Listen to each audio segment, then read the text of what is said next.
Yes, ma'am. Yeah. Okay. Ashwati.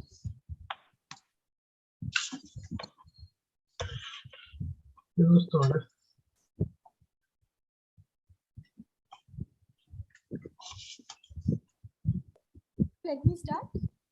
Yes, you can. Proper teaching is recognized with ease.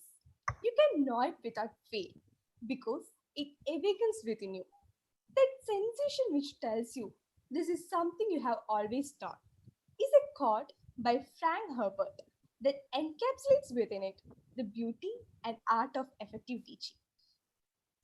Greetings of the day and a hearty welcome to everyone present here. I deem it a great joy to have all of us gathered here. Hope you all are good and safe. Thank you for taking your valuable time out and being here with us from all around the world. A gentle reminder, please follow the instructions during the webinar for the smooth functioning of the program. Be sure to mute your audio so that there is no disturbance during the sessions. If you have any queries, please type those into the Zoom or YouTube live chat box. You may send in your questions at any time during the presentation. We will collect these and address them during the Q&A session at the end of today's presentation. The feedback form of the webinar will be available at the end of the program. Department of Zoology and Biosciences, Union Christian College, Aluva, Kerala, proudly presents to a webinar on the topic SARS CoV-2, the current challenges by Dr. Priya Abraham, Director, National Institute of Virology, Pune, as a part of our ongoing Centenary webinar lecture series. We have our former BAERC scientist and adjunct faculty member, Dr. Susan Ipan, Head of the Department of Zoology, Dr. Shirley Thomas, Head of Department of Biosciences, Mr. Shyam Mohan, Faculty Coordinator of the program, Dr. Sarin Sarajan, and other faculty members of UC College. Before we begin, let us invoke the Almighty's presence and blessings in this gathering, for which I would like to welcome Tarun Philip for the invocation song, Psalm 23.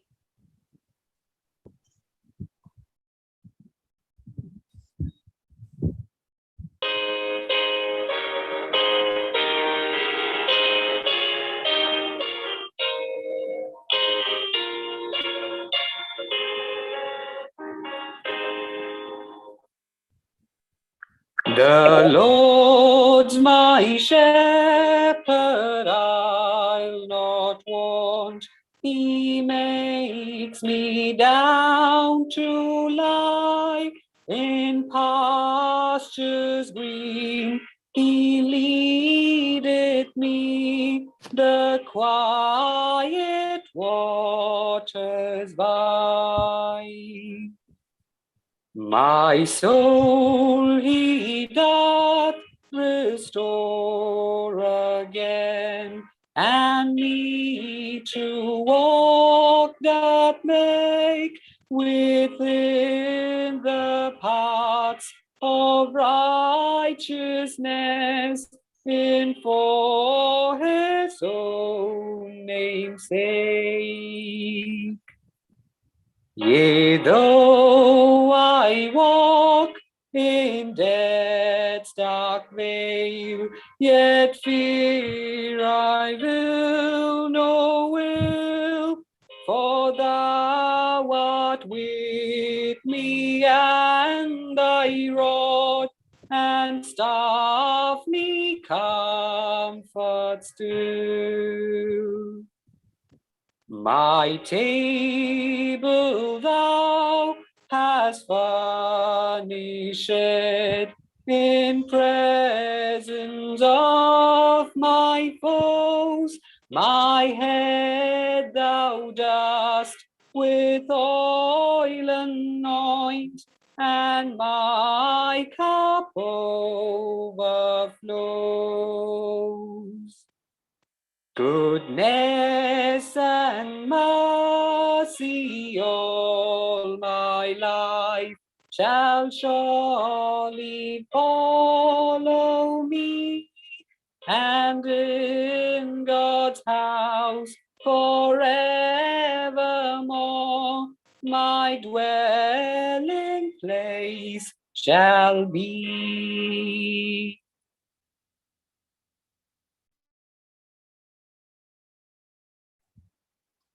Thank you, Tarun.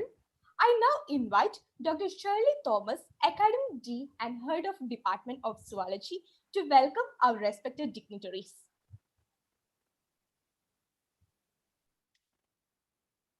A very good morning and a hearty welcome to the Centenary webinar series of Union Christian College, hosted by Departments of Biosciences and Zoology. Most distinguished resource person for the day, Dr. Priya Abraham, Director, National Institute of Virology, Pune, respected Principal and Manager in absentia, Dr. Susan Epen, Adjunct Professor, Department of Biosciences, Mr. Shyam Mohan and Dr. Serene Sarah John, Faculty Coordinator and HOD, Department of Biosciences, respected scientists, esteemed faculty, research scholars, and all student delegates. Union Christian College was founded in 1921 as an ecumenical Indian Christian initiative in the field of higher education in Kerala. By mere prayer and providence, it is in the path of academic excellence and social commitment. The college was visited by great eminent personalities like Mahatma Gandhi, Tagore, and eminent leaders and scholarly personalities are the products of this college. In this centenary year, it is indeed our privilege and providence that we have with us a befitting resource person to enlighten us about the microscopic villain behind the devastating pandemic and its challenges. Dr. Priya Abraham, being a medical professional with specialization in microbiology, heads the team of researchers who are studying about the virus and involved in the production of the first indigenous vaccine for the good of the humanity. Amidst the apprehensions of the third wave, Priya ma'am is the most apt and right person to alleviate our fears and misconceptions of the virus and vaccine and equip us with the right concepts. We are indeed privileged and glad to have her with us, Priya ma'am, for the deliberations. On behalf of the principal, manager, the management, and the whole coordinating departments, I would like to extend a hearty welcome to Dr. Priya Abraham. Thank you very much, Dr. Shirley Thomas, Welcome. Senior Faculty of the Departments of Biosciences and Zoology at this prestigious college, the Union Christian College, Aluva. On the occasion of your centenary celebration, none else than your centenary celebration, I greet all of you, all the other senior faculty, research scholars and students for today. It's my proud privilege to be here. And now I will start sharing my slides. Madam, can I have an introduction of you? Sure. Yes. Good morning. I am extremely delighted to introduce Dr. Priya Abraham, who is the Director of National Institute of Virology, Pune. Within 2 months of joining as Director of NIV Pune, when she was about to catch a flight on January 29th, 2020, Dr. Priya gets a phone call from a colleague. Ma'am, I think we have a COVID positive case. That night, she headed straight to the institute to assess if COVID-19 has really reached the shores of India. And after a night of full discussion, confirmation, and reconfirmation, she informed the government authorities that COVID virus has indeed reached the shores of India. Apart from reporting the first case of SARS CoV-2 in India, she and her team were the first ones to identify the virus using electron microscope, sequence the genome for the first time in India, developed the first indigenous ELISA kit, and also helped in developing the first indigenous vaccine, Covaxin, in India with a collaboration of Bharat Biotech. She has spent day and night in the office to save the life of millions of people who are later infected by the virus and thus played a vital role in the country. Dr. Priya is a medical doctor,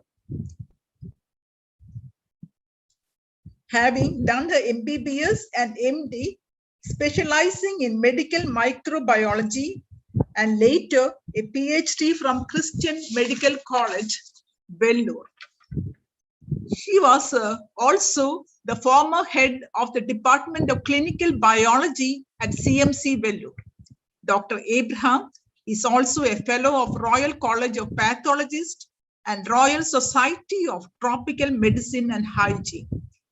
She was involved in drafting the syllabus of Doctor of Medicine in Virology.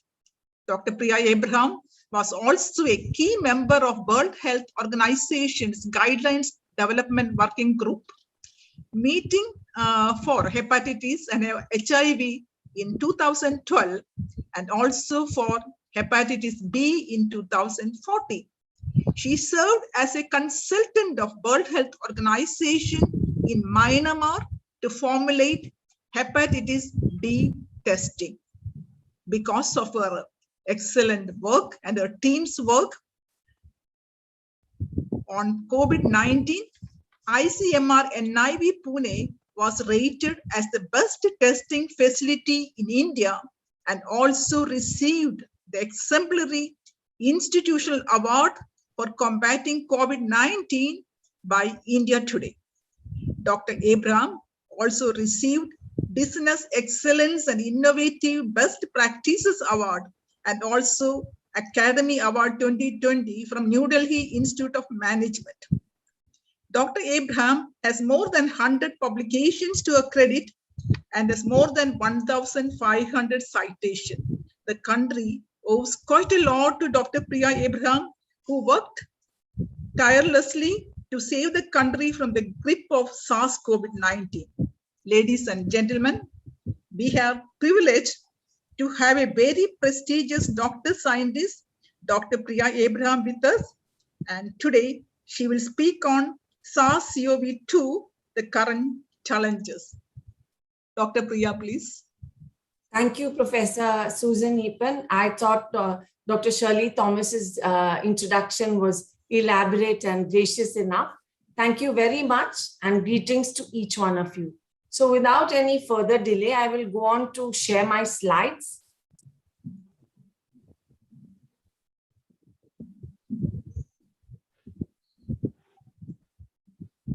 I hope you can view them. Yes, we can. Yes. Yes. Okay.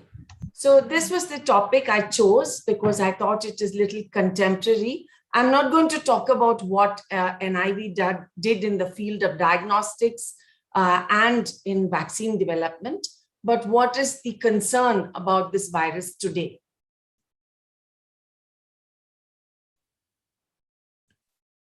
So if we look at the Worldometer as for yesterday, and what is flashing on our screens for the COVID Worldometer, you can see the number of cases the world has experienced, the number of deaths, India's total number of cases, which is not a mean amount compared to the global count, and India's deaths as compared to the rest of the world. So with that sober thought, I'm going to take you through a little about the genomic organization of the virus. We need to understand its genome structure before we start talking about variants. I'm going to talk about the evolution of variants globally and what has happened in India from the first introductions to the current trends. what are variants of concern, what are variants of interest, what are the important marker mutations and possible mechanisms by which this virus is ravaging the world and our country and the state of Kerala right now, and then with a few slants on the current picture and from here on. So for you to understand this virus, we need to see its entire genomic code, which is right from the 5' end to the 3' end, and it is about 30,000 nucleotides long. Most of its genome, that means its genetic code, codes for non-structural proteins such as proteases, helicases, RNA-dependent RNA polymerases, etc. But closer to the 3' end are genes that code for the nucleoprotein, which you can see here. I have a cartoon here. The nucleoprotein, the membrane protein, the envelope protein, which is the outer cover, and last but not least, the spike protein, which you see here as red triangles. Now, this virus, all viruses, bacteria and pathogens, taxonomically belong to families, and this particular virus belongs to the family, the larger virus family of Coronaviridae, but a genus known as beta coronaviruses. And within the beta coronaviruses are a number of subgenera, which you can see here. This is sarbecovirus, you can see hebecovirus and so on. But in this particular subgenus of sarbecovirus, we have our SARS CoV-2 strains. And interestingly, its closest relatives are those related to bat coronaviruses, followed by pangolin coronaviruses.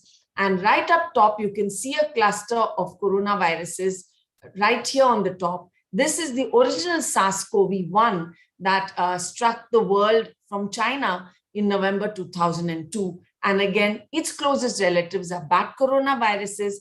And then you can see MERS coronavirus here, another deadly coronavirus belonging to a completely different subgenus, and some of the other human coronaviruses that cause milder infection. So this is in a nutshell, this is like a family tree where you see in this large family of coronaviruses and the genus beta coronavirus, where does this virus stand?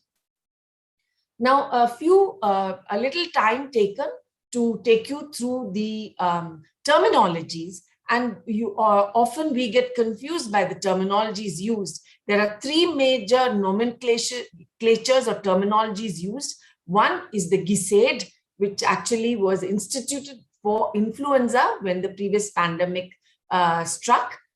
It's abbreviated, the expansion being Global Initiation on Sharing All Influenza Data. But today it's a public database that takes all COVID sequences, SARS-CoV-2 sequences. We have next strain, which is really based on a temporal. That means its classification is based on time. So the earliest strains, obviously, because it started in 2019, start with 19. And the most recent strains have the prefix of 21, suggesting it changes with time. And the third classification is the pangolin classification. It has nothing to do with the animal pangolin, but it expands as phylogenetic assignment of named global outbreak lineages. And this is based on nucleic acid differences, whereas GISAID is based on amino acid differences. Now, if you see these three classifications head to head, I take little time on this table simply because when you say a G clade, that translates in Pango as a B.1 or a 20A. So you can actually compare across the board the different classifications. And so in India, our earliest introductions were an S and L GISAID clade, which translates as an A and B in the pangolin lineage. Today, we have the Delta variant, which is a GK. I don't know whether you can see it at the bottom of the slide. And it is in the Pango classification, it's a B.1.617.2. And as per next strain, a 21A. Now, significantly, I need to tell you that you see here the G clade, and following that are a number of G subclades, GR, G8, GV, GRY, GK, etc. Simply because by then the strains had undergone one important amino acid mutation, namely asparagine to tyrosine, D614G at this position, and all the strains after that carry that mutation, and that is why they have this G, because D became G, and that's why it has that prefix GR, GV, GH, and what have you. So if you look at how the mutation, the lineages have been changing over time, we are almost almost 19 months into the pandemic, or even 20 months into the pandemic, and we can see that the earliest strains were L. There's an O clade, also some people refer to it as unclassified, an O clade, an S clade, B clade. These were the earlier clades, and with time, the G came to rule, and then came the subclades of G, GH, GR, GV, GRY, and GK. And what you're seeing here globally, what is hogging the world, is the Delta variant. Today, it is seen in at least 148 countries. So you can see the time span, and these are based on the GISAID sequences submitted to this database. Again, a global view. Now, we all have heard of variants of concern. These, I will elaborate on what a variant of concern is, but these are mutations in the virus's genome that have given it some attributes that cause the virus to behave in a particular way. And there are 4 globally known variants of concern, or VOCs. They are alpha, beta, depicted here, alpha and red, beta purple, gamma is orangey brick red, and delta is the cyan blue. And you can, if you look globally here, initially we had both the beta and the gamma, and then alpha was hogging almost all the sequences in the world till about May of this year. Then you see a dramatic switch. It's the delta variant, or the delta VOC, variant of concern, that is occupying almost all of the sequences globally. And you can see the representation in different countries, different regions rather.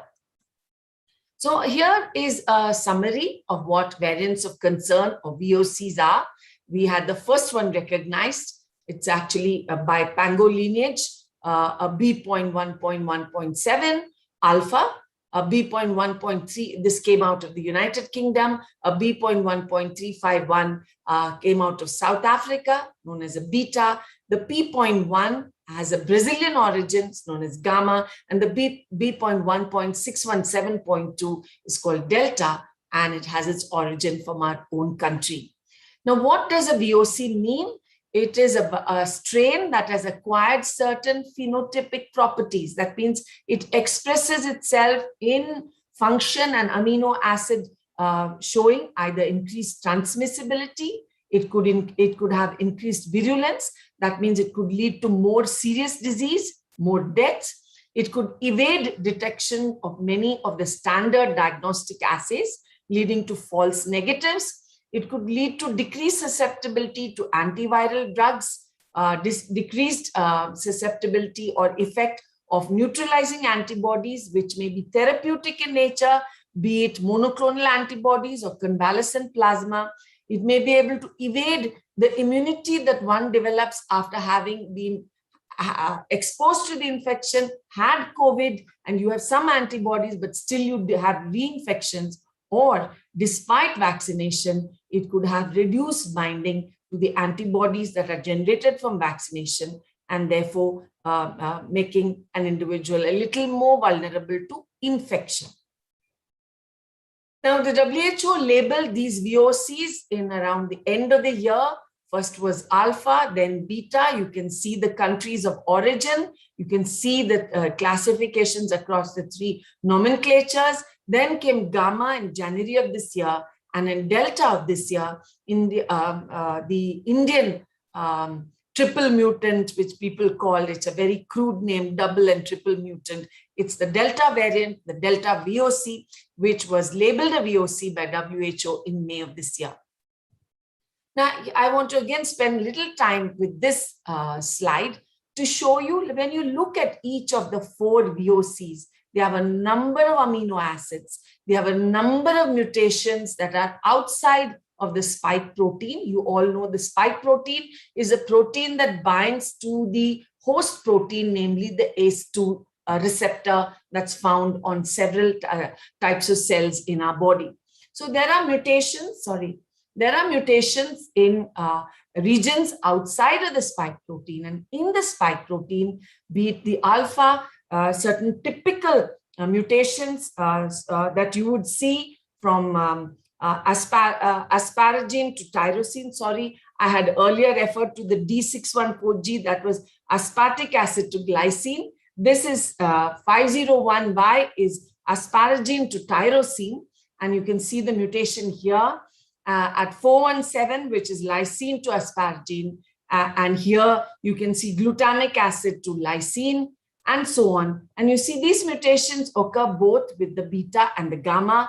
And finally, in the delta, you see certain signature mutations, which are always seen with the delta, which is actually, even this mutation is seen with the delta, namely the L452R, the T478K, and the P681R. These are signature mutations which are seen with the delta, in addition to the original D614G, which is aspartic acid to glycine. Now, variants of interest are a sort of less severe classification. These are also variants of the virus, which show certain amino acid mutations that are predicted or maybe associated or are known to affect transmission, diagnostics, therapeutics, or immune escape. And also they may have been associated with an increased number of cases or a cluster of cases. And also the WHO may have classified it as a variant of interest or a BOI after WHO has consulted with its own SARS CoV-2 virus evolution working group. And therefore, the VOIs have, again, very neat names like Eta, Iota, Kappa, Lambda. And the Kappa particularly is one of the strains that came out of, again, India. And I will talk about that in a little while. So again, it gives you their comparative terminologies, the origin of where it was first seen, and also the time when they were declared VOIs by the World Health Organization. So we now move to Indian variants. And what is the scene in India? So the National Institute of Virology was the first, as was mentioned, to detect the first cases that came into our country. And the first 2 sequences, whole genome sequences, belong to an S and an L clade. And you can see, even though they had a very high homology to the original Wuhan strain, you can see that they clearly fell into 2 groups, and they look like 2 different introductions into India. And within a week, in March, we submitted these sequences. Within a week, the sequences jumped from 240 to 503, doubling. Today, we have more than 27 lakh sequences on the GISAID. But even as the numbers were building, you can see those first 2 sequences grouping quite differently, even as early as then. And subsequently, we have the S and the L and the S sequences, which I just alluded to. And from Iran came some O clade sequences, are also known as unclassified, when India repatriated Indians who were stranded in Iran, and they brought in the O clade. We were very much involved. Our team went there to screen them and send them back to our country. And then came both Indians who returned from Italy, as well as Italian tourists who brought in the G clade, which has really come to dominate the world. And even today, even the Delta variant are derivatives of the original G clade. So if you look as of February of this year, you can see a lot of blue here. And it simply means, though we had the earlier clades depicted here as an O, we have S here, where irrespective of the states, the dominant lineages are those of G and sublineages or subclades of G. And if you see over the rest of the year, 2020, from March, after we noted G, which is B.1 or G here, we see many derivatives or subderivatives, GR. It all has these prefix of B.1, GR, GH, GR again, which is further derivative of this one, and a B.1.36, which is a derivative of this GH. And these were the strains that were dominating in our country. And this is Indian data, and actually with distribution across the different states. In December, the world was alerted to a new variant, which seemed to be highly transmissible. And people called it then the UK variant. Today, we don't call it the UK variant because of the stigmatization it could possibly have when we refer to a country of origin. And the Ministry of Health asked National Institute of Virology to examine especially travelers and contacts of travelers who had come into the country. And we examined about 385 samples. And out of the positives, we got 40 alpha variants, which are originated from UK. And in 6 of the 8 states, we could, from which they came, we could actually see positives, it being depicted in red here. And this is the phylogenetic tree showing a very unique cluster, which is the alpha variant, the first of the VOCs declared by WHO. These are all publications by our institute. And in February of this year, we in Maharashtra started noticing that there were strains that had these signature mutations, the L452R, the E484Q, the P681R, as well as the another mutation, which we will see with the Delta variant subsequently. And these mutations were seen in over 60% of all whole genome sequences that we were monitoring. This coincided with a surge of COVID cases that happened from eastern Maharashtra in the region of Vidarbha. And later, when we looked at samples that were coming in from different districts of Maharashtra, we found all these circles that show green are actually sequences that depicted these mutations consistently. And from that came this B.617 lineage, which then subdivided into the B.1.617.1, the B.1.617.2, none other than the Delta variant, and the B.1.617.3. There was a little of the Alpha variant as well, and some others circulating. So the Delta variant had its origins from the state of Maharashtra. And if you look at what you see here, which is the glycoprotein, the crystal structure of the SARS-CoV spike glycoprotein complex, and the way it is complexing with the ACE2 receptor here, and this is the RBD region, and this is the entire spike protein. This B.1.617 lineage had as many as 14 mutations in the spike region alone. And what you're seeing here is a heat map, which really gives you the different amino acid positions, particularly with reference to the spike protein here and the RBD region. And you can see consistently the mutations seen in the RBD region were in the 452 at the 484 position.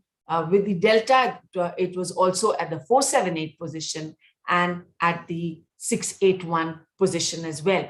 And you can see them depicted here where they are actually found at the receptor binding domain, the region that actually opposes with the spike protein. The other mutation, which when I said P681R, is a furin cleavage site found at this point, and this too has an important role, as I will elaborate shortly.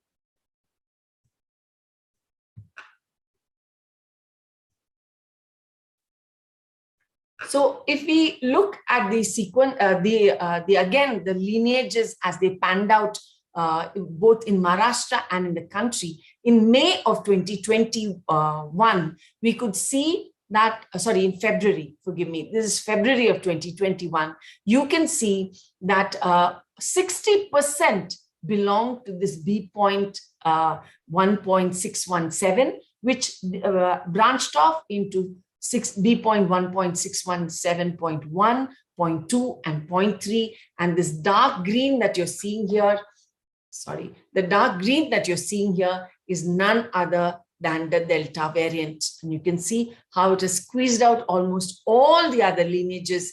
And this is a miscellaneous set of lineages, but this is hogging. And this is only as of May of this year.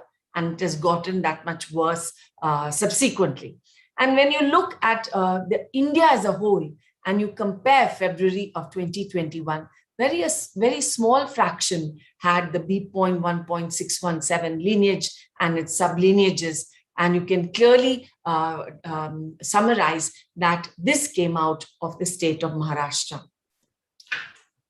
And if you look at India as a whole, starting from the start of the pandemic to July, part of July, in fact, this data doesn't include whole of July and August, you can see many of the other lineages have slowly petered off.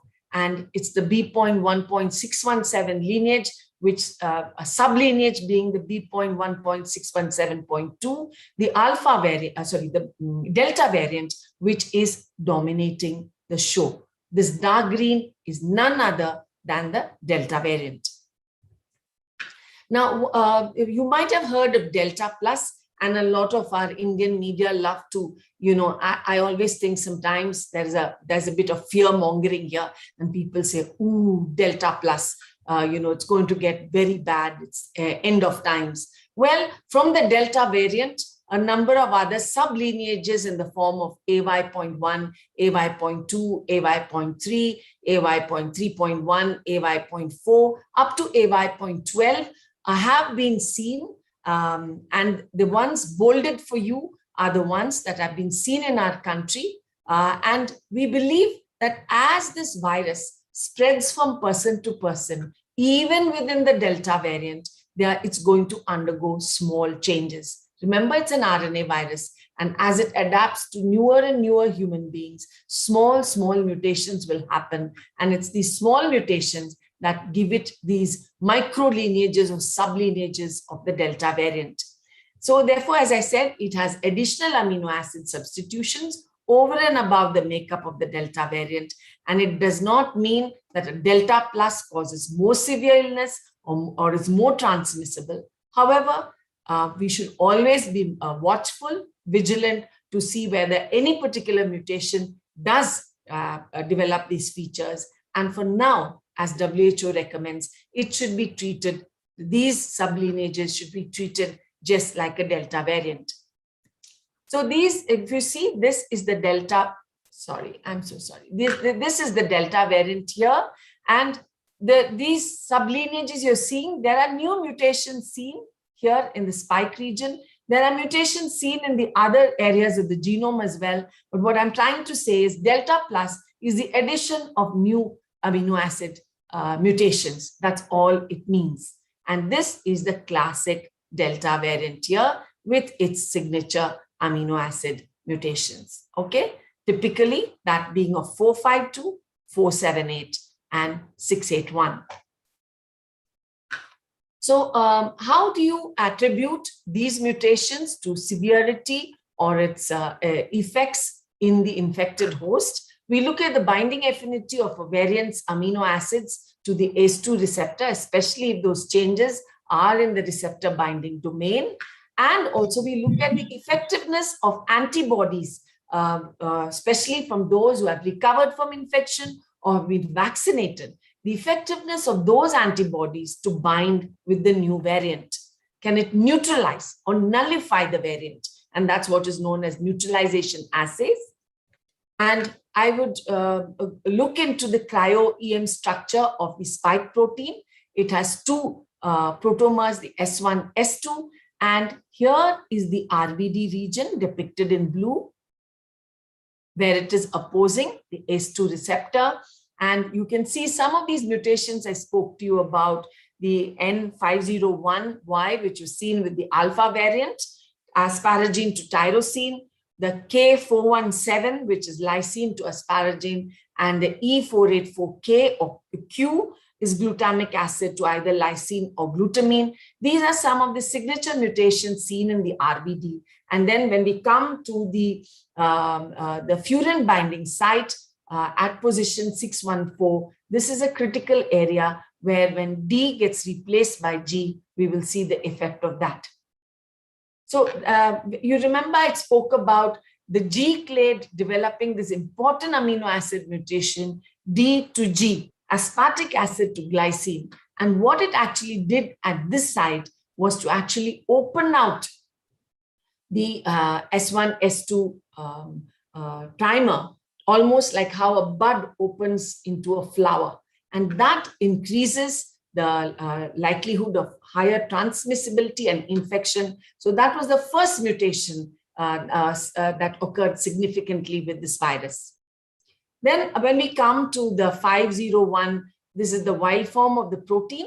This is structural modeling done by in our institution. This is the RBD of the spike, and this is the ACE2 here in orange. And when we look at the N501 position, when it becomes Y, the amino acid Y, which is tyrosine, what happens is there's more pi stacking here and increased hydrogen bonds, making it much more, leading to much better ACE2 binding affinity and enhancing transmissibility. But at positions 417 and 484, that was not so remarkable with regard to enhanced ACE2 binding.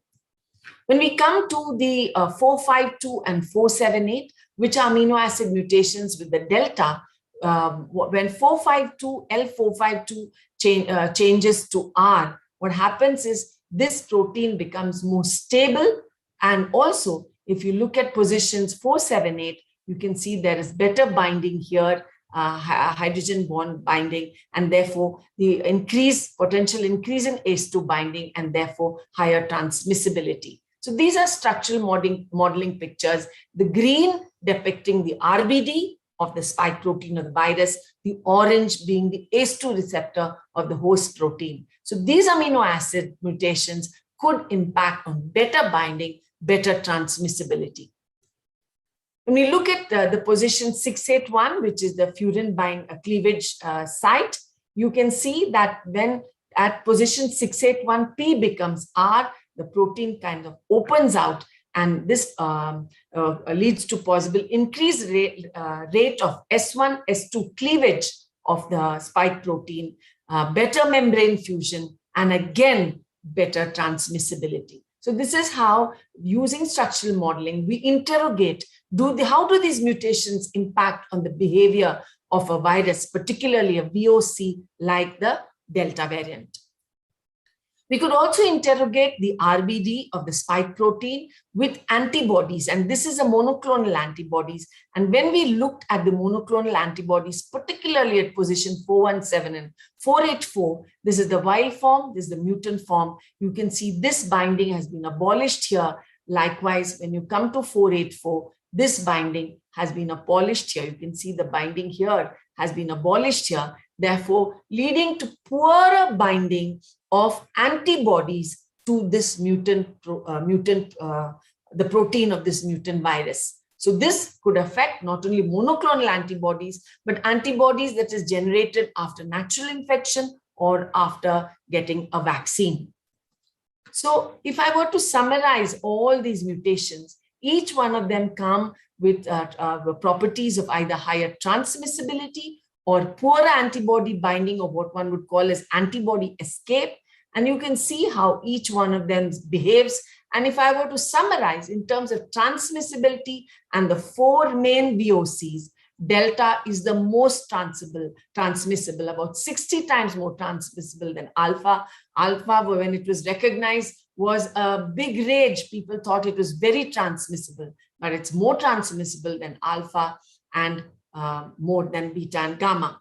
And with regard to antibody escape, poorer antibody binding generated from those who have been either had natural infection or been vaccinated, or in using therapeutic monoclonal antibodies, it's the beta strain that escapes maximal binding, followed by delta, and least by alpha here. And that is what is borne out here. What we are seeing here is actually we have looked at head-to-head patient pairs. We have looked at individuals who have had natural infection and those who have been vaccinated. What we did is we took recipients of Covaxin, those who had received the vaccine, Covaxin, and we compared the overall antibody, the geometric mean titer of the antibodies in those who were made to react, the antibodies were made to react with the prototype strain, which was used to make this vaccine. B1 strain was used to make this vaccine. And we compared it with another unrelated strain, the B.6 strain, this B.1, this B.6, or it also belongs to the O clade. And here comes the first of the VOCs, the alpha variant. And we see if you look at the median antibody level, it is not significantly different. But in contrast, if you look at the beta variant here and the delta variant here, compared to the prototype B.1 strain, you can see the median level has fallen off, be it with natural infection or with vaccine. And if you see the summary table, with the alpha variant, antibody escape or reduced binding was almost equivalent to the prototype strain here. But for the beta, it was 3 times lower. That means 3 times lower binding, actually 3.3-fold lower binding, with the delta almost 3, to be accurate, 2.7-fold lower binding. So what are the features of the delta variant today? It is much more contagious. And you're all aware of the R0 or the reproduction number. And today, experts rate it from anywhere above 6 to 9. And based on one of the Nature publications, I have put it as 8.5. This could go up, go down, but it is quite high. What does it mean? It is a measure of the amount of contagiousness or how contagious the virus is. And I will depict it here. When the R0 is 2, so one person, when they are talking, sneezing, singing, speaking without a mask, can infect 2. And one person infects 2. This person infects 2, and so on. This is when an R0 is only 2. And when an R0 is 8, can you imagine one person infects 8? Each of those 1 infects 8. And you can see how the chain of spread can be phenomenally, exponentially, much, much more, at least 4-fold more. Just with an R0 of 2, see how people are. These are all individuals that got infected from this person. So if it is 4 times more, you can have an idea. One infected person not wearing a mask, not following COVID appropriate behavior can do that much damage. So it also means that this virus is, apart from being so contagious, it replicates and multiplies faster in the respiratory tract.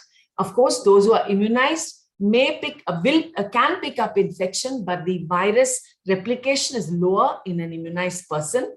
There may be reduced antibody binding of an immunized person to this variant, as I had shown you in the earlier picture, where I graphically showed you the reduced binding for the beta and this delta variant. And then it can cause breakthrough infections. You could still pick up infection if you're vaccinated, only that your infection will be milder and the chances of you landing up in hospital and actually passing on from it is very, very low. Over 90% protection, 95% protection against serious outcomes, except in those who have other comorbidities. And then, of course, we must remember the effect of the Delta variant is much, much more in those who are unimmunized. So the overall impact of the pandemic, it has taken a huge toll on all our healthcare workers. It has been, it has led to so much of economic stress on those of the low socioeconomic and middle income group.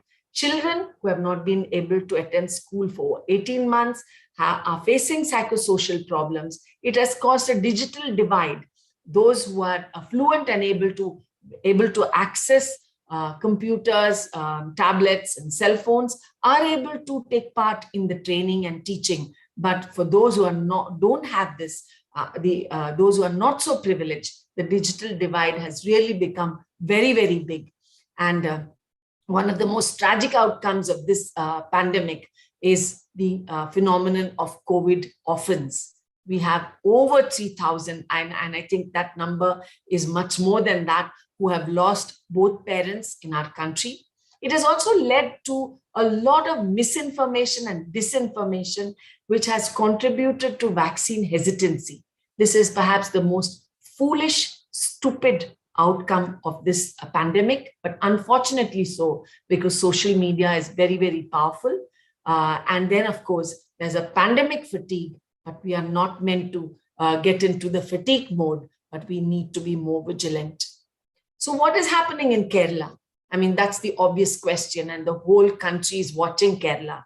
And why is Kerala raging like this? For one, in a state of a small size, we have a very high population density. Though we had taken very, very good measures last year, and Kerala is known to have very good public health measures, be it the Nipah or the Zika that happened this year. Because of good control measures, many people didn't get infected last year, but then a number of people were seronegative because they had not experienced the virus. And now with this extremely contagious variant, the Delta variant, raging through the country, more and more people are getting infected. So yes, Kerala has a very good testing rate, but are we doing enough contact tracing? Is our home quarantine good? Are people actually following COVID appropriate behavior? I think I know for sure, when you look at the images in the television, people have become very lackadaisical and casual. Even though we have the highest vaccination rate in Kerala, still, as you know, the Delta variant can cause breakthrough infections. But remember, that should not be a deterrent, because that will, even if you pick it up, you will not have the dangerous or serious outcomes of infection. So the best combination is get vaccinated as soon as possible and continue following COVID appropriate behavior.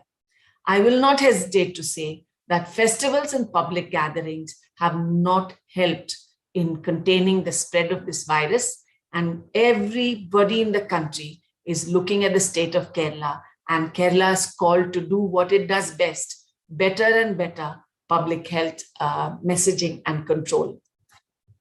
Will there be more variants? Yes, there are likely to be more variants.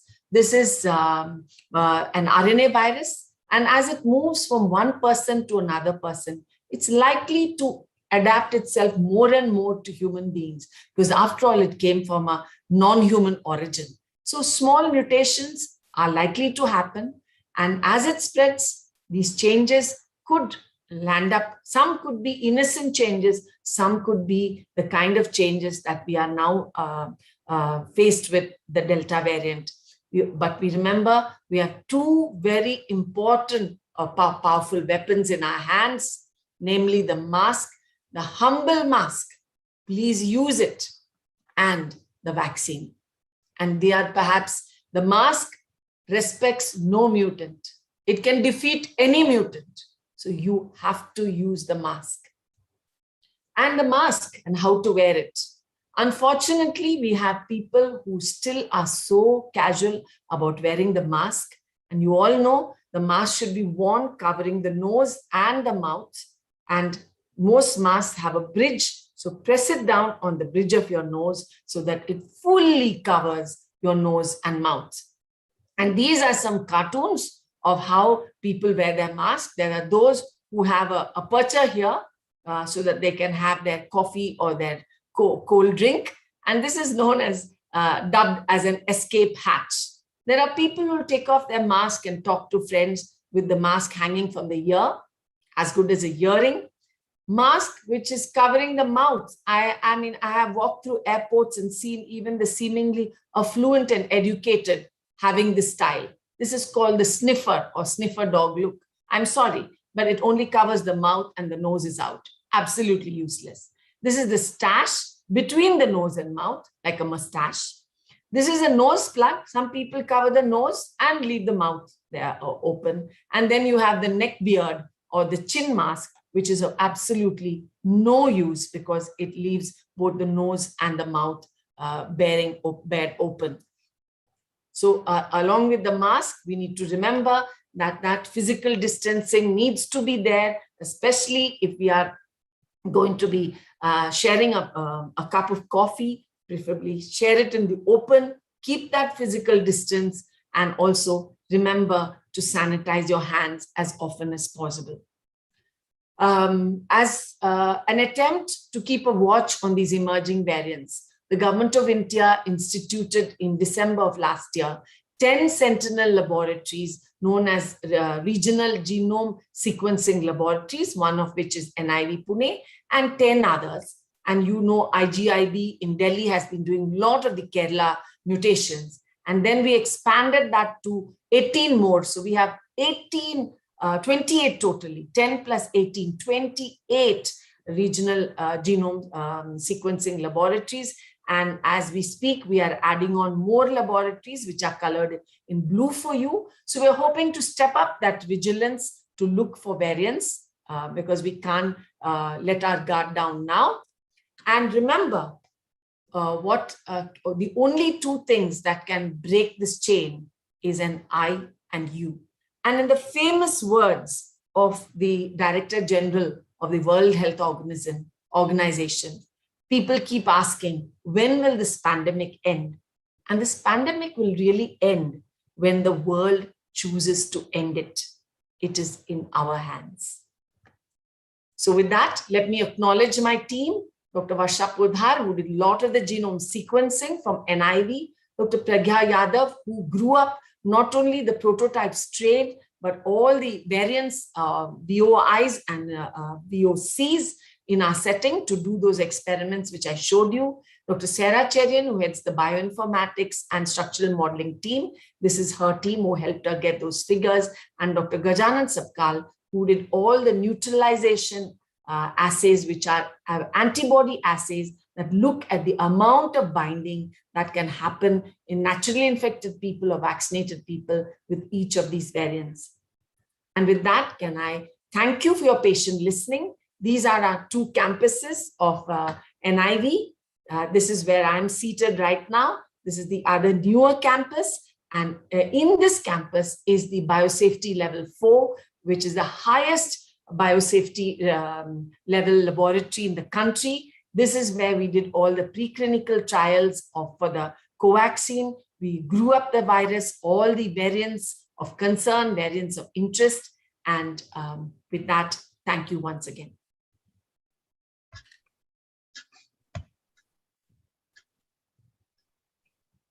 Thank you very much for sharing your profound perspectives with us, ma'am. We are sure that this session would continue to remain very helpful and applicable for us in the time to come.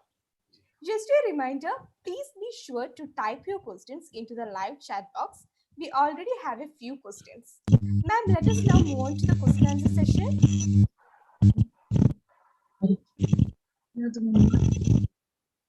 Ma'am? Yeah, so you want to read them or should I actually? I will read, ma'am. So first, you have a question from Suchita Deepak. Is antibody-dependent enhancement seen with SARS CoV-2 as it is seen for dengue? So this was our fear actually when we were working to develop the vaccine.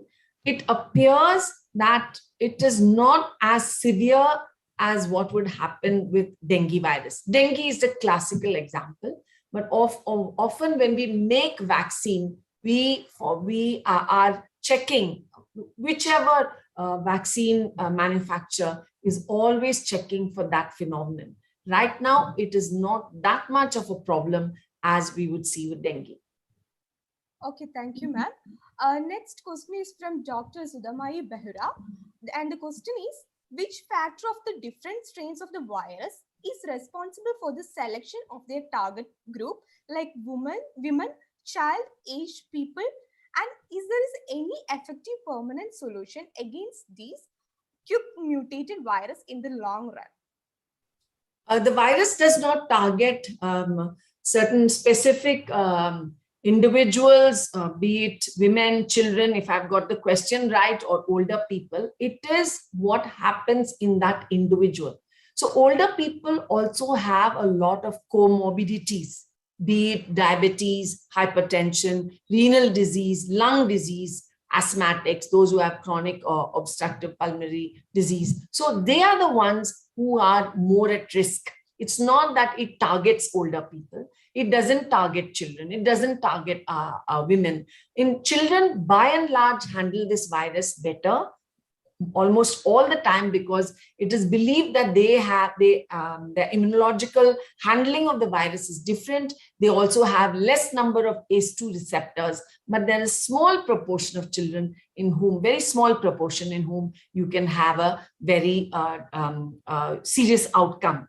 Women or men, there is no difference. Though earlier they said men have a more serious outcome, we didn't see that, especially with the second wave.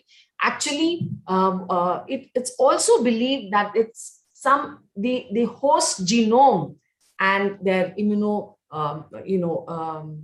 host genome and its that individual's immunological profile that could determine the outcome of infection. So it's more the individual rather than age groups.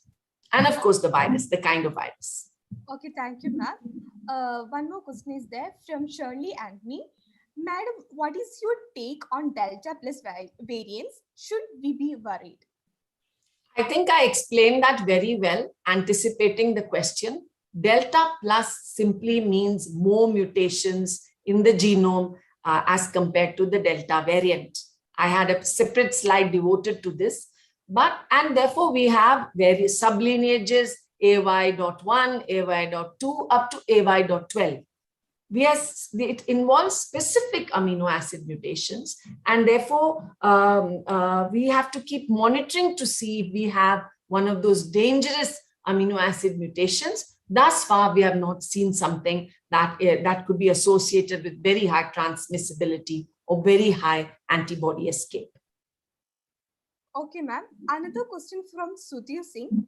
Looking at the way this virus is evolving, do we expect vaccination be a regular precautionary measure against SARS CoV-2? Yes, we've seen that with the influenza virus. Definitely, we're likely to be having this infection coming in a seasonal manner. And you know that influenza vaccine is given especially to the elderly and those at risk on an annual basis. So we don't know at what frequency this will be given, but it is not a one-off vaccination. This may have to be given at a fixed interval. That interval will be decided as we see how this pandemic goes. Okay, thank you, ma'am. Next question is from Rita Mulharkar. Since so much is known about the binding sites of spike to ACE2, can there be small peptides which can block the ACE2 binding sites? Yes, that is probably one therapeutic approach that we could take. But again, it's a moving target because these mutations keep changing. Right now, the Delta variant, these mutations are the 451 at position 452, 478, and 681 are fixed. So that is a potential route by which we could, another therapeutic route we could take. And likewise, monoclonal antibodies are being engineered so that they will be more specific for the Delta variant. Okay, ma'am. Next question is from Manjuja K. Currently, which vaccine is most efficient in dealing with variants? Of course, all manufacturers, profess that their vaccine is the best. The maximum data comes out of the Pfizer. There's quite a bit of data with the AstraZeneca or mainly the Covishield vaccine. We have also done studies with Covaxin. All of them, regardless of which vaccine you have used, there is some diminution in the amount of binding to the Delta variant. That's expected because the amino acid mutation has caused a change in the expression of to another amino acid. And I showed you through structural modeling why that happens. So regardless of what vaccine you have used, if you have antibodies that recognize certain standard amino acid mutations, when this delta mutation is encountered with, there will be a diminution in binding. Thank you, ma'am. One last question. Being less binding, it is a question from Harikumar. Being less binding, will beta be more infectious than delta on immunized individuals? So less binding means, less binding is slightly different from more infectious. More infectious is it binds straight away. Less binding is that, the protection that is given by antibodies is even less. So therefore, in a nutshell, yes, more breakthrough infections can happen even if you're vaccinated because of the immune escape. Okay, ma'am. One more question is there. Sure. It is from Prashant Prajapati. Can you throw some light on third dose of vaccines? That is not been decided yet, though in some countries people are going ahead with the third dose.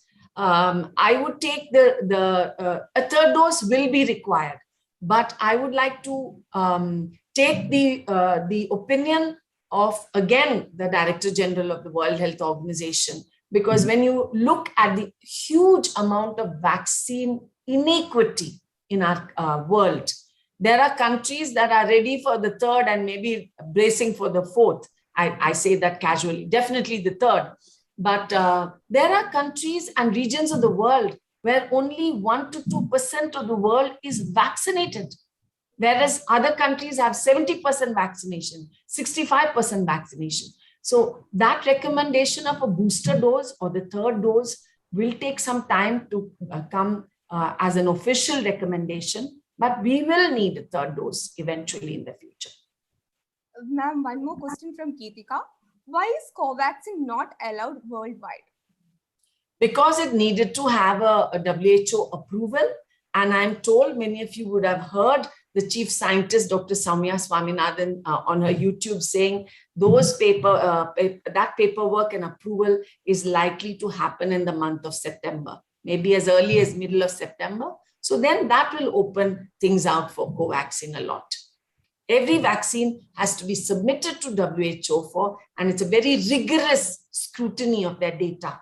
And that is being scrutinized now. They submitted quite late. In fact, they submitted in 2 stages. So hopefully next month they will have their approval. Thank you, ma'am. It looks like we have covered all of our questions. Is there anything else you would like to mention, ma'am? There's nothing more I would like to mention. I have been very, very strong in my my plea to my fellow Keralites to say that this is the time to be very strict about stopping transmission.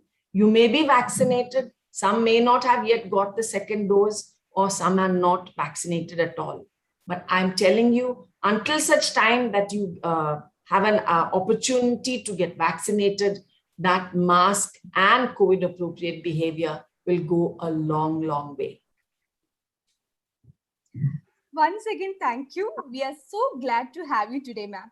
So now I would like to invite Dr. Sarin Sarah John, coordinator of the webinar, to deliver the vote of thanks.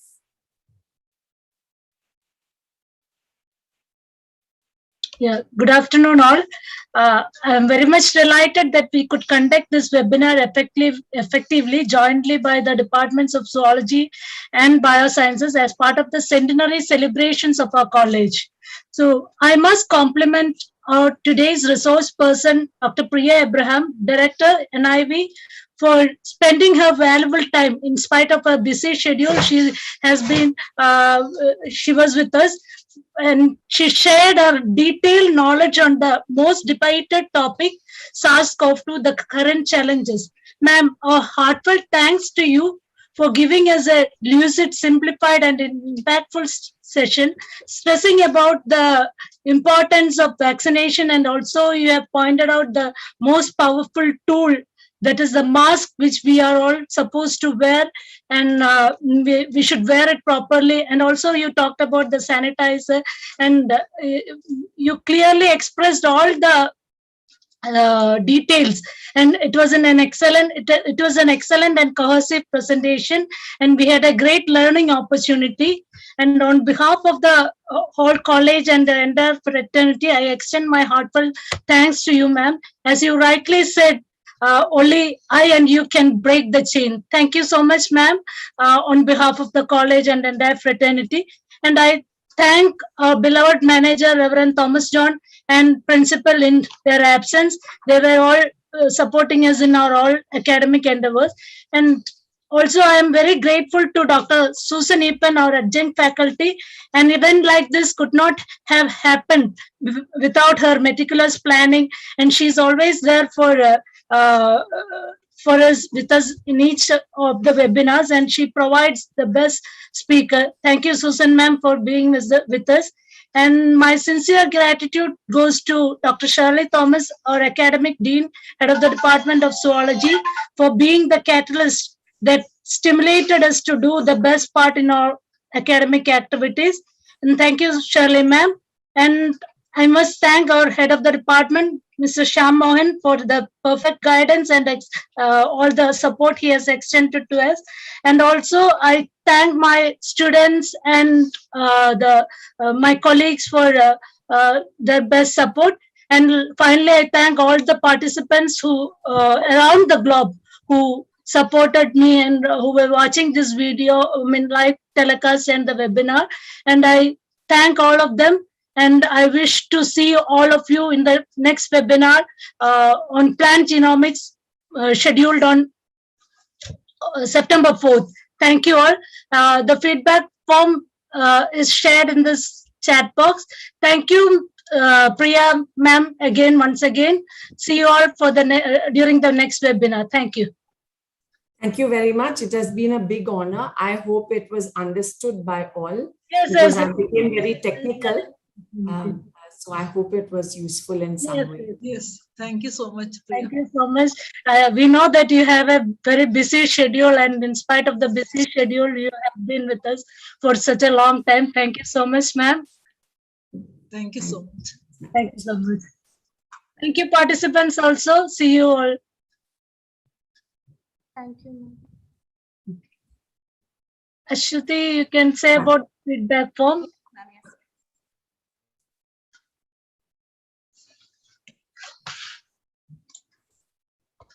Thank you for participating in today's webinar. We hope you have learned and enjoyed this presentation. Now, a Google Forms link will be available in the live chat box, and we would appreciate it if you can complete that and provide your feedback. After that, you will receive the email within 24 to 48 hours with an e-certificate. The link will be active for 15 minutes. Now we have come to the end of this session. I wish you all a time full of positivity and productivity. Thank you once again. Thank you.